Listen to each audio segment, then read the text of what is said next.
Are you actually going to get those cross shoppers to come away from a McLaren dealership or a Lamborghini dealership or a Ferrari dealership? No, you're not. The computer goes, hey, where's my stuff? And it threatens to call the check engine light police. This is 500 horsepower for Cayman money. Welcome to Cars and Bids. I am Zack Clapman, co-host of The Smoking Tire, contributor to Road and Trek, and fortunately, driver of Loud, Fast Things. This is a 2020 Corvette Stingray LT2 package with the Z51, and it also has a couple of other tasty modifications. We're going to get into everything this car has right now. If you want to see a bunch of detailed photos about it or more information, click the link down in the description to go to the Cars and Bids listing. As you may be able to tell from the video footage, this car has been modified. The wheels, the brakes, the tires, a little bit of aero, as well as a nice exhaust system have all been added to this car. The owner, Moroso Motorsports, wanted to build the ultimate track-ready, handling-oriented C8 Corvette. Now, they bought this in 2020. The Z06 wasn't out yet. So they took a C8, they put a bunch of amazing suspension on it, some big brakes, a little bit of aero, all with the goal of making it turn in better, have more grip, stop better, and just run faster laps. I like cars like this. This car has plenty of horsepower from the factory, 490 horsepower. With the exhaust, it's now making about 500. You don't need to put a supercharger on it. You don't need to put a turbo on it. Improving your cornering speed and your braking distance, or rather shortening your braking distance, is a great way to shed tenths or seconds on a lap. But first, let's talk about the history of the Corvette. Have you heard of the Corvette? You haven't? Seriously? Okay, Chevrolet has been building the Corvette since 1953. Yes, TikTok children, that is a long time ago. The first generation is called the C1. It started as a very lightweight roadster with a 6-cylinder engine actually, but quickly got the V8. The first 3 generations of car were body-on-frame cars, kind of like a pickup truck or a person sitting on a picture that has a frame. After that, it went to unibody construction for C4, 5, 6, 7, and of course 8. The Chevy engineers were able to extract amazing performance for a front-engine car, especially one that cost less than $100,000 for most of its life, with the exception of some trim levels. For decades, a Corvette driver could nip at the heels of the caviar exotics from other lands while spending normal, not gross-tasting egg money. But in the last 20 years, the performance of automobiles has advanced bigly. We've got direct injection making a lot more horsepower. Turbochargers are everywhere. Computing power and sensors allowed things like MagRide or really clever e-diffs to be proliferated across cars.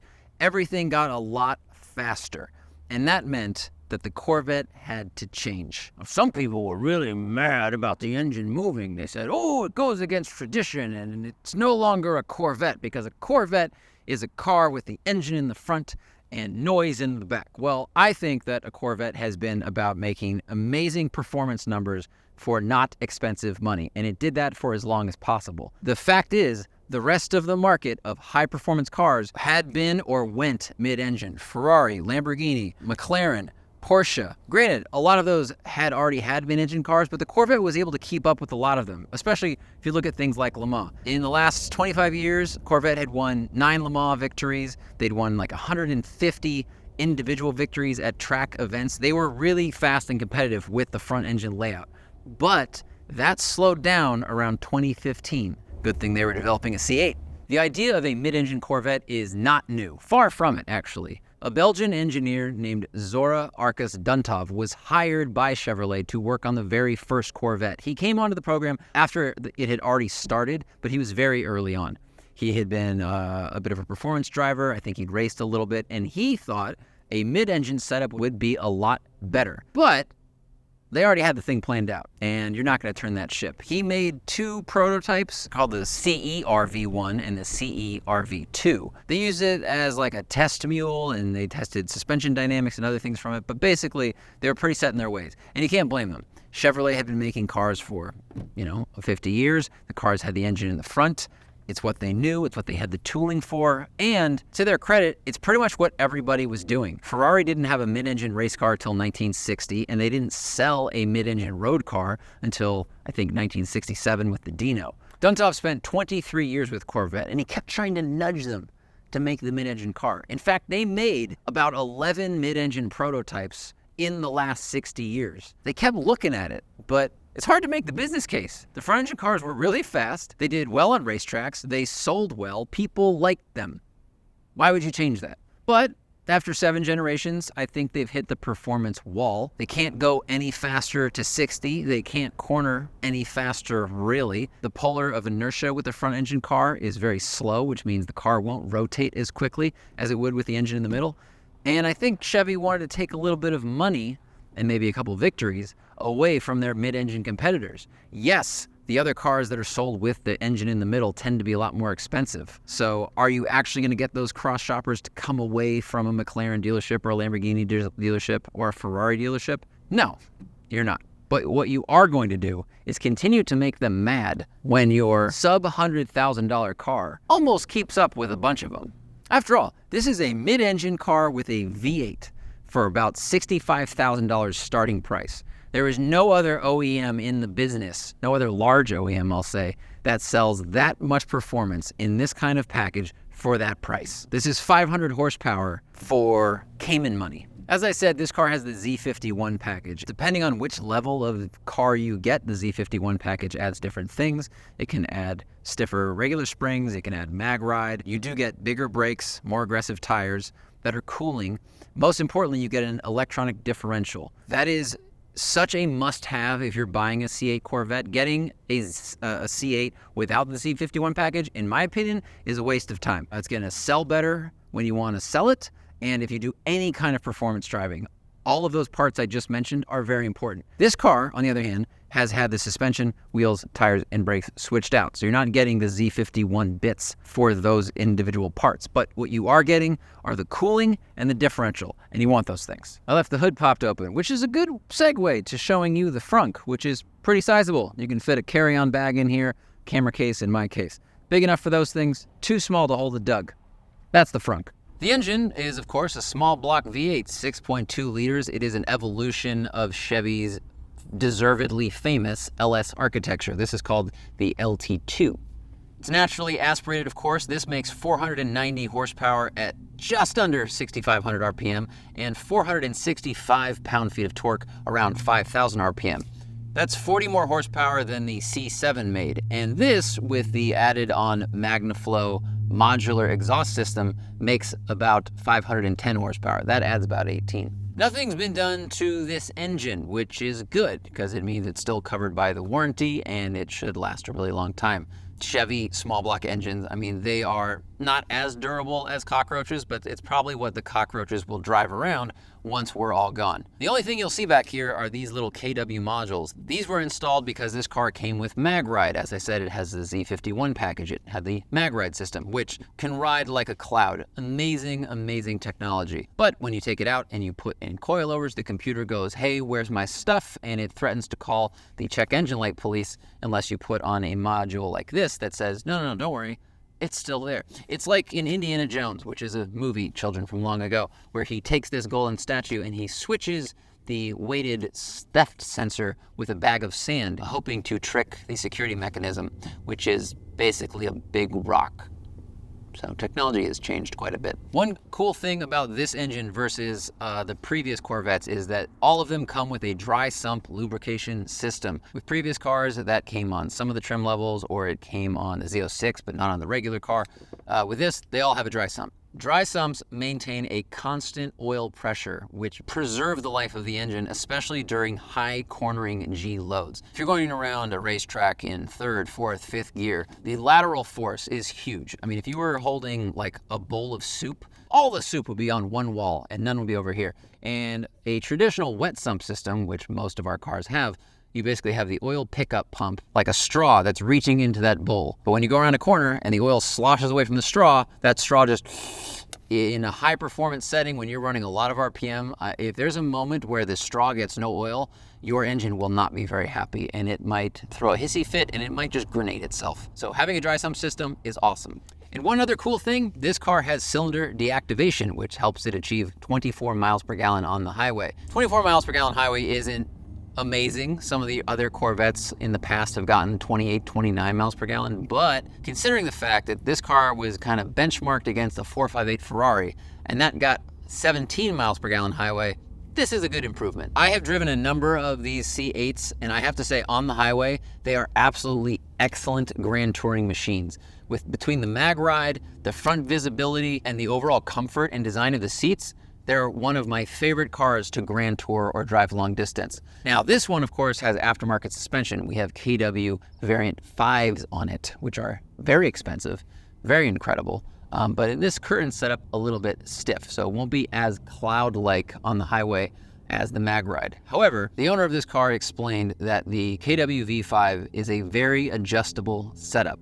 It's their most expensive coilover system that's not meant just for race cars. And it needs to have a wide range of ability because the people buying it have lots of money and they like to be comfortable and they like to go fast. So if you want to dial out some of the compression and rebound on this, it will ride a lot softer than it currently does. And the owner told me that when he drove it around in that soft setting, it felt almost as soft as the mag ride and was totally comfortable. Right now, it's set up for track stuff. We have an aggressive alignment and it's going to be a little bit stiff. So just keep that in mind if you're shopping and considering this car. Hey kids, I know I'm your substitute teacher and you really want Doug to come back and continue with the lesson plan that he's developed for you, but I'm here to just kind of be the cool person, maybe let you slack off a bit and totally derail your education. As I said, this car isn't stock. The owner wanted to make the best handling C8 Stingray he could. And part of that, of course, means big, sticky tires and nice wheels. This has forged line wheels, very strong. I don't know if they're lighter than the stock wheels. I did not look that up. They are gigantic. The front tires are 265s and the rears are 315s. And the tires are Toyo 888s. Not my choice if you live in a very rainy place or if it's snowing, because as you'll see from this shot, there's not many tread blocks on it. But if you're on the track, these are some of the stickiest, quickest things out there. These are good shoes. I think they're just made from melted gecko feet. The brakes are particularly interesting. These are the biggest brakes you can put on a C8 Corvette. They're from Brembo, 380 millimeters. Motor Rosso, the company that kind of owns this car, actually helped Brembo develop this setup. They have very aggressive track pads on them. They squeak a little bit at low speeds. That's okay. If you're doing track work, what you want is a pad that works lap after lap after lap. You don't care if it squeaks, which it won't once it gets hot. However, if you drive this on the street, if you plan to drive this on the street, the company that makes these pads also make a really good high-performance street pad. There are so many pads out there for Brembos that are both sticky and quiet and low dust pads. So you can just shop around and put a new set on if you drive it on the street. Something cool about this car that won't be obvious when you walk up to it is that it still has the electronic parking brake. Why is a parking brake exciting, Zach? Well, it's because most big brake kits for the C8 don't relocate the parking brake. They just get rid of it. They just put the car in park. It won't roll anywhere. That's what they do. Brembo themselves actually don't send a relocation kit. They said they don't want to mess with the electronic parking brake for whatever reason.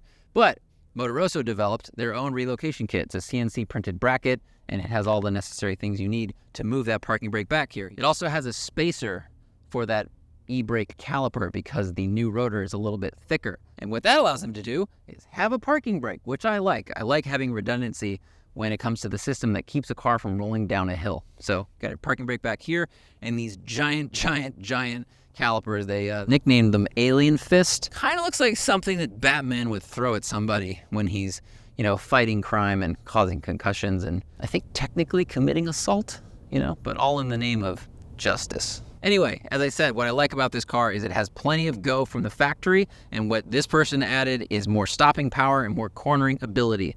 The aero mods come from Anderson Composites, and they are carbon fiber. It's a front lip, a side sill, and a high wing spoiler. Looks like really high quality stuff, and it's going to add a little bit of that downforce. Chevy offered a Z07 package, which added a wing and some other things, or you could get a Z06, which of course has that. So this is an aftermarket solution if you haven't ticked that box at the dealership. As I said, I like things that go fast and make a bunch of noise, and this, thankfully, makes more noise than it did stock. This has a MagnaFlow X-Mod catback configurable exhaust on it. What that means is when they ship this system to you, it's actually 3 exhausts in one. You get a muffler, a different muffler, and then something that's basically a straight pipe. With a couple of wrenches and a little bit of time, you can decide how loud you want your car to be for that day or that occasion or that week or that month. Right now it has the muffler on it, and I have to say when it starts it up on cold start, it sounds really aggressive and then it settles back down. It keeps the E valves too. It keeps the electronic valves in there. If you put on the straight pipe thing, it's a lot louder. It's a lot raspier. It sounds really, really aggressive. MagnaFlow makes really high quality stuff. The stuff almost always fits really easily. Their exhaust systems, in my experience, are always a little bit restrained. Some of them, like the one I put on a giveaway car, whereas actually quieter than the exhaust we took off of it. I like the adjustability. If I'm doing a long trip, a loud exhaust system is gonna drone, it's gonna be annoying, it's gonna intrude into the cabin, into conversation, music, podcasts, etc. And honestly, it makes me feel more tired at the end of like a 600 to 1,000 mile drive. So if I'm doing that, I can put on the muffler, and then if I'm going to a track day or a canyon run, or I don't know, I'm just in a certain mood, I can put on the straight pipe and make a bunch of noise. All the parts that have been added to this car are expensive. I saw the price list. I mean, the exhaust is a lot of money. The wheels are from a reputable company that makes high quality stuff that doesn't break. The tires are really sticky. And the suspension costs more than twice as much as the KW V3 Club Sports I have on my own car. Stuff like that would make me feel more confident in who I'm buying it from, and also what the car is going to feel like, how it's going to perform, and how that stuff will hold up over the years to performance driving. These are high quality companies. They're very reputable. They make good stuff. When you get into C8 Corvette, you will notice it has much better front visibility than the C7 or C6 did, especially if you're driving something like a ZR1 that had this huge engine, supercharged, huge hood bulge on it. Mid-engine cars will always have better front visibility than a front-engine car because there's less stuff up there. The front really falls away, long dashboard, etc. Although at this angle, you get a lot of glare off the dash, which then hits the windshield. It's kind of a bummer. This car was ordered with the 2LT package, which is basically an upgrade to the interior in a bunch of places. You get heated and cooled seats, memory seats, navigation, a heads-up display, some safety things. You also get the performance track recorder, I think it's called. Basically a forward-facing camera that you can activate when you're driving on a racetrack, and it will keep track of your times. I think it tracks your G-forces, your gas and brake inputs. It's a really cool thing to watch back at the end of a day at the track, whether you're just watching it for fun or something went wrong on the track, or you want to analyze your driving maybe by yourself or with a coach. Oh, and you also get the rear-facing mirror camera. So GM has this thing where you can use the rear view mirror as a mirror, or you flip it and it's a screen using a rear-facing camera. That's way better because there's not actually very much visibility at all when you look that way. The view out the back is like that big, so you can't really see that much. In my opinion, the 2LT is the best way to order the Corvette. The 3LT just gives you more leather color options and stuff. Like, it's a little fancier, but this has the actual hardware that I think is really useful in this car. One of the other things you'll notice when you first look in or get into a C8 Corvette is the squeal. It's kind of a square steering wheel. I don't know why they went with this versus something rounder. I thought the Lamborghini had cornered the market on squared off steering wheels with something like you get in the Huracan, but this is pretty much a square. Does it match the exterior design language and, help your visibility? Sure. Does it look ridiculous and also feel ridiculous when you hand over hand in traffic? Absolutely. Oh well. The other thing you notice is what I like to call the chastity wall. You got this big wall of buttons here that kind of keeps your passenger from distracting you on drives. Here's where you find all of your HVAC controls, your heated seats, everything like that. Armrest is high, shifters here, tablet is like right within your arm's reach. The whole thing is oriented like a cockpit. It's very well done. I think it's very comfortable. And the reason this wall is here is because this is where the battery goes in the new Corvette E-Ray, the hybrid Corvette. That's why this big wall is here. Ultimately, I have always found the cockpit of the C8 to be very comfortable and very useful. I got used to these buttons. I thought they looked silly at first, but honestly, it's just easy to move your hand down and find the ones you need versus trying to reach out forward and hit a button. The mode adjuster or the mode knob here is kind of clunky, overly sprung, and in my opinion, far bigger than it needs to be. You can make a button here that changes driving modes. I don't know why it had to be a hockey puck. That seems like it weighs 4 pounds. Steering wheel's laid out well, lots of controls on it, including this button that says Z, which is in fact a nod to Zora Arkus-Duntov. And when you push that button, it goes into your custom performance mode, whatever you've set it up to be in terms of throttle response, shifting speed, all that stuff. But there's like a wet driving mode, sport mode, normal, track, and then of course you can dial in different levels of traction control. The other big thing about the C8 that made some people mad is that the only transmission is operated by paddles. It's an 8-speed dual clutch transmission. You cannot get a manual transmission in this car. How you feel about that is really up to you. I have felt like these days, with where performance is, keeping your hands on the wheel and shifting with your fingertips is the way to go. And considering this car's whole mission was to keep up with the more expensive competition, all the competition are running paddle shifters. You can't get a McLaren with a manual transmission. The fastest Porsches available have PDK.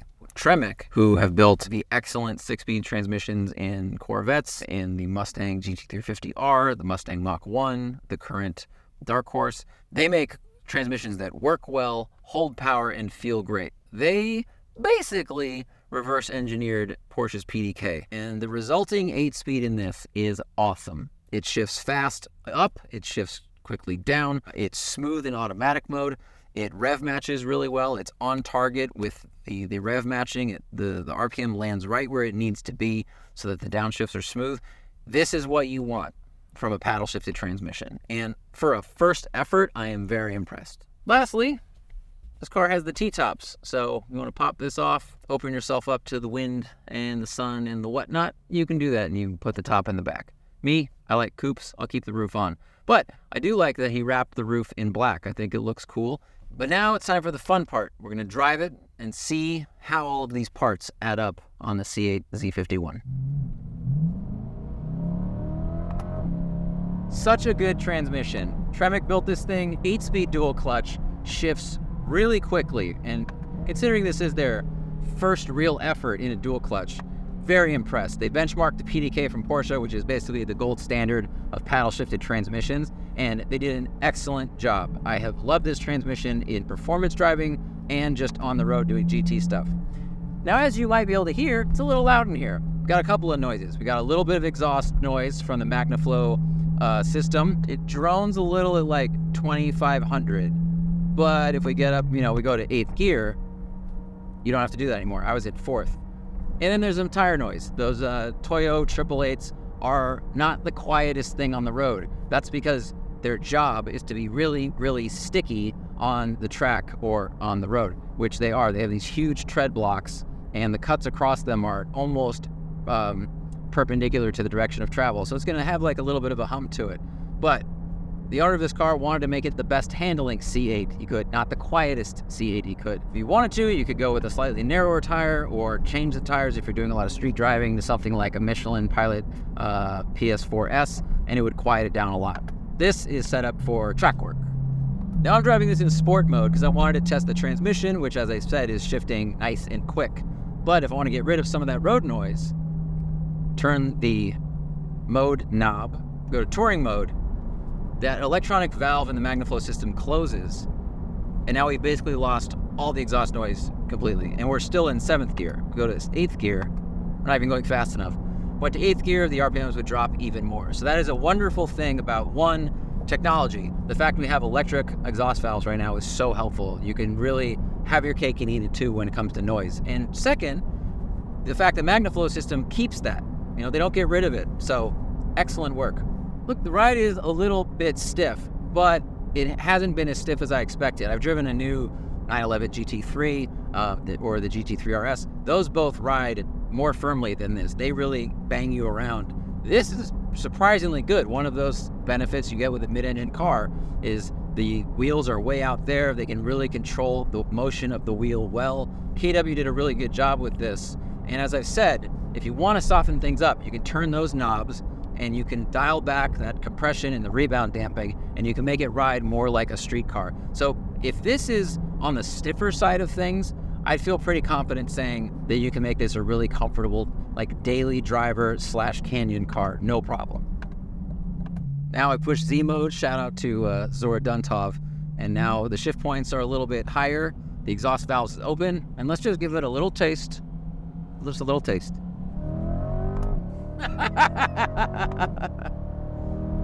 Those shifts are imperceptible.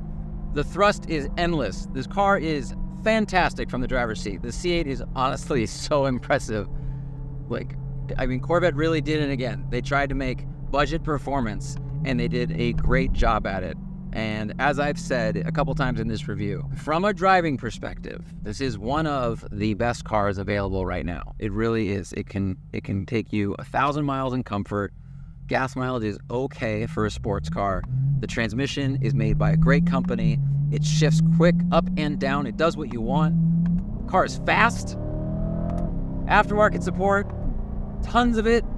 Not gonna be able to test these amazing brakes, but the fact is, these brakes are almost bigger than the wheels on my car. So I have no doubt that they'll pull you down from high speeds over and over and over again, because they are, again, from a good company. The parts on this car are from household name brands, KW, Brembo, Magnaflow. I mean, some of the biggest manufacturers in each of their respective games. Can't really go wrong with that stuff. Quick note about the brakes on this car. On the second track day this car ever did, when it was stock and had the Z51 package, which came with upgraded brakes, the brakes warped. The rotors warped themselves. So, yes, the Z51 package is good, and it brings the braking force up closer to being able to deal with the power and speed of this car. But from Alex's story, they're just not up to actual track work. Track work is really hard on cars. I mean, there's a lot of heat cycling. There's a lot of, not damage, but it asks a lot of the materials and of the parts on the car. So if you are someone who goes, I like the C8 and I plan on doing a lot of track stuff, you're probably gonna want to upgrade your rotors and your pads and your fluid, of course. Or you could just buy this car. Stuff's already done. If you want to learn more about this car, go down below and click the link to go to the Cars and Bids listing, or you can go to the link to Motorosso's video where Alex did a walk around of the car. Alex is the person who owns and built this car. So if you want even more detail, go check those out. He has taken it to the track. He has driven it around. He assembled all of these parts and made all of these very, very good choices. And that's going to do it for us. Thank you for watching. We will see you next time.